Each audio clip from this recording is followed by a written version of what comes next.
सदन के अंदर दो लोग घुसे और सदन को धुएं से भर दिया। संसद पर आतंकी हमले की 22वीं बरसी और फिर एक बार आतंकी हमला। आखिर कौन थे ये लोग जिनके अंदर आने के पास भाजपा के मैसूर सांसद प्रताप सिम्हा ने बनवाए थे? अगर सदन में कूदने वाला मुसलमान होता तो क्या होता? मीडिया की हेडलाइन क्या होती?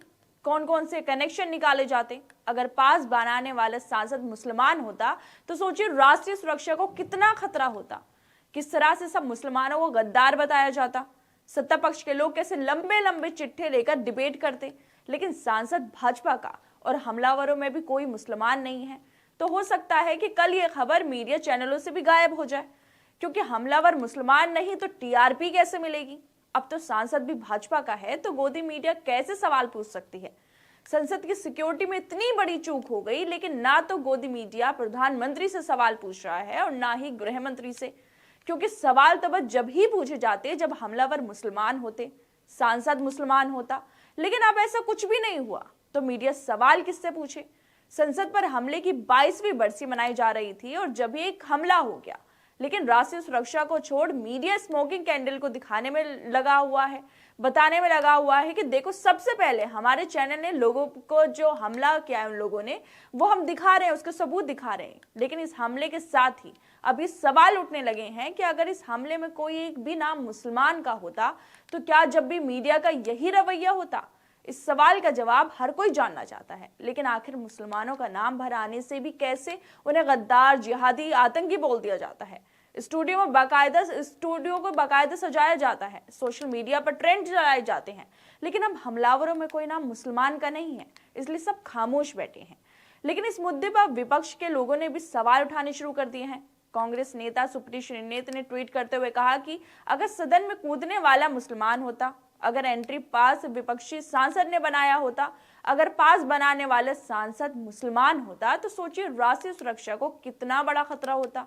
सोचिए आतंकियों पर क्या कहा जाता। सोचिए कोई कितना गद्दार कहा जाता, किसको कहा जाता कि कौन सा जो हमलावर वो कितना ज्यादा गद्दार है। संसद निष्कासित कब होता?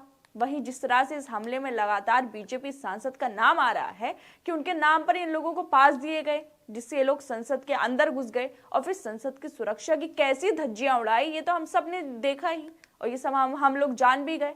इसी को लेकर एक्टर प्रकाश राज ने भी बीजेपी सांसद प्रताप सिम्हा को लेकर ट्वीट करते हुए कहा, हो सकता है कि आपका इरादा इस हमले को अंजाम देने का नहीं हो, लेकिन अगर ये गलती किसी विपक्षी पार्टी के सांसद या मुस्लिम सांसद ने की होती तो आपकी प्रतिक्रिया क्या होती?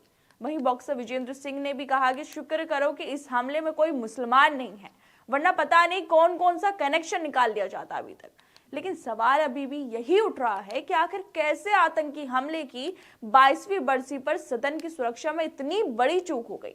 कैसे वो लोग कैन लेकर उसके अंदर घुस गए? हमलावरों को प्रवेश पास भाजपा सांसद प्रताप सिम्हा ने किस आधार पर बनवाया, जिनकी वजह से संसद की सुरक्षा का हनन हुआ? उन्हें निष्कासित कब किया जाएगा? क्यों अभी तक वो सांसद बने हुए हैं? सोचिए अगर किसी विपक्षी सांसद के बनाए प्रवेश पास पर ये लोग संसद के अंदर घुस जाते तो अभी तक क्या क्या माहौल होता, मीडिया में क्या क्या बोला जाता, किस तरह से ट्रेंड चलाए जाते। कुछ देशभक्त जो हमारे लोग हैं, इस देश के देशभक्त लोग, वो क्या क्या अभी तक सोशल मीडिया पे बोल चुके होते।